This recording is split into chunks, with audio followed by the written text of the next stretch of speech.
Hey, HannahMouse1 here, and in this video we'll be making a Pokémon diorama out of Papier-Mache. It's a bit more of an ambitious project than I normally do, but I think it comes out super cute, so stick around to the end if you want to see that. But I start off by just making some Papier-Mache by mixing pieces of torn paper with a combination of flour, water and salt, and I start moulding it into this ball which I squish down slightly. I'm going to be making Bulbasaur first. I'm going to do all three of the starter Pokemon from whatever game, the first one I guess. I've never actually played any of the Pokemon games, mostly because I've never owned a games console. So I was just working off Google Images. I don't really know what the Pokemon are. But obviously I know the main ones, like I recognise them. And yeah. And I know a little bit about them and stuff. So here you see I'm making Bulbasaur. I've made his head, the bulb, and now I'm making like his body, I guess, where the bulb is going to sit on top of. As you can see, I'm putting the bulb on here. And it comes, like, I just start blending everything in, as you can see. And I use this big lollipop stick to help blend stuff in. I give him little legs, which I think are really cute. And yeah, as you can see, I'm just making sure everything is nice and situated in there, nice and comfortably. And I'm sorry if you can hear any background noise, by the way, my parents are upstairs. So yeah, I just give him little legs, and then I build out the back of his body. I couldn't get a definitive answer online as to whether he had a tail. It was either no or a very small one. So I gave him a little nubbin, I guess. I fill out this gap with some Papier-Mache because gaps in general don't look great, even if that's where the two pieces of the body meet. They are still likely to be sealed together. It just looks better. So I just then cover everything in glue to make sure it's a nice surface to paint.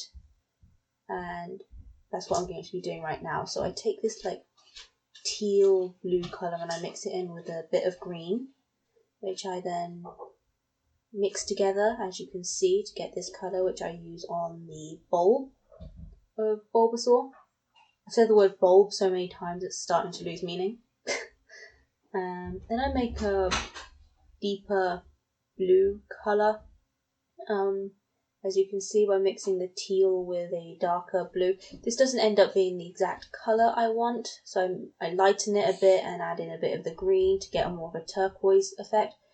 As you can see, as I was doing this, it reminded me so much of those little moshling figurines I used to collect as a kid. I darken the grooves on the bulb just to give them a bit more definition, just to make it clearer that there is some depth there.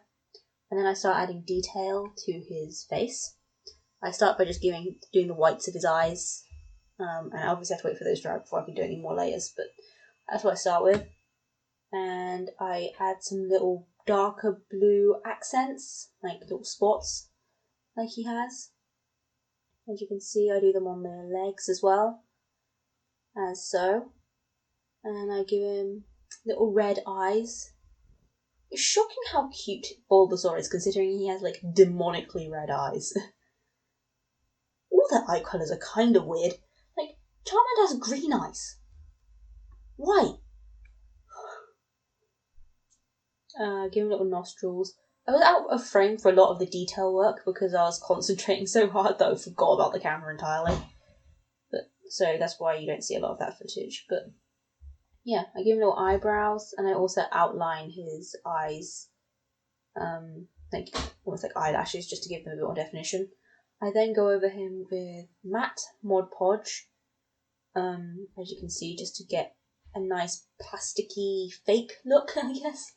It just makes the whole thing feel a lot more professional, and it looks so good, and I like it. Mod Podge is like an essential thing.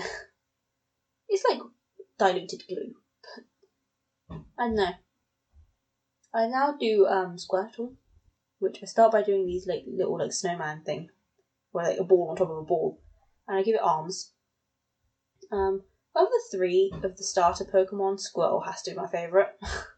Don't know why. This is coming from someone, again, who hasn't played the games, but I know if I did play the games, I'd choose Squirtle. So, yeah. I give him little legs, as such. I think are really cute. And I just stick those on, and I then add some definition to the edge of the shell, and then I start building up the tail. I round it out because he has like a swirly tail that goes like round. And I coat him in glue, just like I did with the Bulbasaur, so I can prep him for the paint job. I just find this helps everything feel a lot more solid. And then I go in with the blue colour that I mixed up for the Bulbasaur, but then ended up not using, so being economical with the paint. And then I do a nice brown for the shell. I give him a off-white stomach and an actual white rim to the shell. As you can see here, I just go around the edge of the shell, making a nice bold white outline. I'm neatening it up by going back over with brown later, but yeah, I then do the whites of the eyes, as you can see. And then I start adding the details to the eyes using a deep black. Something that's weird is how different Bulbasaur's eyes are to the other two. Like Squirtle and Charmander have fairly similar styles of eye, but Bulbasaur's just different. So Squirtle, I just had to go with black, and then I added highlights and colouring to it and stuff. And then I give him these little angry eyebrows. They'll have incredibly angry eyebrows. It's kind of weird for something so cute, but they have little angry eyebrows. I guess they are monsters. Pocket monsters. Yes. Then Mod Podge, this little guy, as you can see, just to make sure everything's sealed in place. And now I can move on to Charmander. I start off with this little twisted back teardrop shape, I guess you could call it. And I give it legs. As such, I just make the legs and tack them on and just blend them in, make sure they're all nice and situated on there and not going anywhere. I add the head and blend that on by just rubbing it up. Give them little arms, as you can see.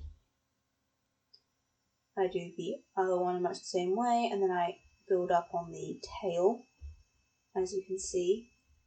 And I add a little flame to the end of it, which is basically a cone. I wasn't going to go too detailed with the fire. I think it would have looked a bit weird with the simple aesthetic I'm going for.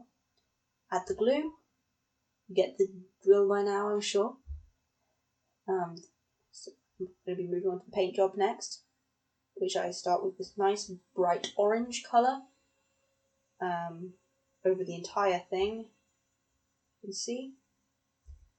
And I then do the stomach in actually the exact same colour I used on Squirtle, I think. It's a bit weird. I used the exact same stomach colour on both of them. But yeah, it works. I then go over the flame in a bright yellow, as you can see, and I do the whites of the eyes, as such. I then add the eye detail, which I was out of frame. Again, I add some orange accents to the flame to make it look more like a flame and less like a sweet corn or something. I add some details to the eyes, little green specks, as such, and then I Mod Podge this little guy, and I think it looks super cute. Of the three I made, this guy's probably my least favourite, but hey, it's some stiff competition. I then start working on a little base for these guys by taking some pieces of cardboard and sticking them together. I had to prop it up using paint tins and a thing of nail polish, but hey, it works. And I just let these get in place, and then I take some small scraps of paper and use it to create the hinge between the two. Not really a hinge because it doesn't twist, but it's the connection between them, and it holds them together and makes sure everything stays in place as I like it. And I do the same on the outside because obviously the paper only holds it in one direction. And then I start building up on the base. I just start building up on Papier-Mache flooring. It's not flooring, it's outside, but the setting of it is ground. I guess. You build that up using papier-mâche. And it doesn't matter about it being too smooth because it's not meant to be smooth, it's meant to be dirt, and dirt is generally not perfectly smooth. Kind of would if it was. I continue just to build it up around the edges to help it blend in more seamlessly with the back. Obviously it's not going to blend in perfectly, but it just helps look a bit better. I added in some like large lumps of papier-mâche, which are like rocks, and I do some smaller ones around it. Just to add some nice variety. On this side I just do lots of smaller ones. I wanted everything to look random, but not random, if that makes sense. Like, it's not meant to be identical, but it's meant to look balanced. I coat everything in like tissue, just to make sure everything is in place and staying there. It helps everything feel more solid and bonded and together, basically. Before I add any more detail to it, I want to just do this, make sure everything is nice and in place, and also helps hide some of the ugly holes in the cardboard. I then put some glue down in the center of this and sprinkle in some like crumbled up dried papier-mâche. This acts as like a sandy gravel kind of texture, and it really helps add some detail and definition to this, and it helps add some of the aesthetic that I was looking for. And I think it looks pretty good. I used some watered down glue. This is like not actual Mod Podge, I just put in the Mod Podge, my old Mod Podge container. Just some watered down glue. I just go over this. This works better than Mod Podge for this because it's a bit runny and it can get into the cracks easier. When that's dried, I then go over that with a nice saturated yellow colour. I wanted to go really oversaturated with this because it matches the colourful, cartoony Pokémon aesthetic that I was looking for. I go in with a nice bright golden yellow colour. It takes a couple of coats, but it looks really good. And then I go in with this vibrant green over everywhere that is grass, including the walls, or like the edges, like the back wall and stuff. I go over all that as well.